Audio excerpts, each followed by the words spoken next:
Good day, this is JNN Weekday News. I'm Lafayne Wigan. Here now are the top stories.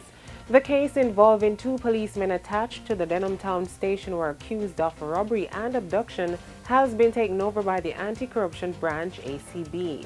Investigators are trying to determine if the cops were also involved in robberies committed as far away as St. Elizabeth. The ACB is also probing a series of robberies in the corporate area in which they believe the policemen were involved.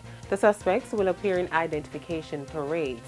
The policemen were arrested on Monday after they reportedly stopped a motorist at the intersection of North Street and Orange Street. Allegedly, the cops robbed the motorist of $5,000 and a cellular phone. A search has been launched by the St. Elizabeth Police for a man who hacked a vendor to death in Goshen early this morning. The dead man has been identified as 40-year-old Ralston Pinnock of Nelson Street in Goshen. About 1 o'clock, the police were called to the community after receiving reports that a man was injured in a machete attack. The police found Mr. Pinnock with several chop wounds all over his body. Pinnock's left forearm was severed by his attacker, and he was pronounced dead upon arrival at hospital. Taxi and bus operators are calling on the government to implement a national public passenger transport policy to guide activities in the sector. The operators are asserting most of the problems facing the sector today are a direct result of the absence of a national policy. In a release today, the operators say as a sector, they cannot continue and will not continue to operate without a policy guideline. The release further added that the operators are seeking to establish a framework for a national policy. They have called a meeting set for July 6 when a committee will be named. After months of delay, the Barbadian government has finally awarded Shanique Myrie her compensation as instructed by the Caribbean Court of Justice, CCJ. Myrie was awarded damages in the sum of US $38,000 by the CCJ after she filed a lawsuit claiming she was subjected to a dehumanizing cavity search by a female immigration officer at the Grantley Adams International Airport.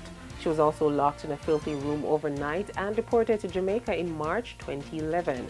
Myrie said her lawyer confirmed that money was deposited in the account today. The CCJ had also ruled that Barbados should foot the bill of Myrie's legal costs and said the action was a serious breach of her right of entry into that country. Last week, Myrie threatened to file another complaint before the court after the award was not paid despite promises from officials in Barbados. A facility in Montpelier St. James will be transformed by the government into a second campus for the Anchovy High School.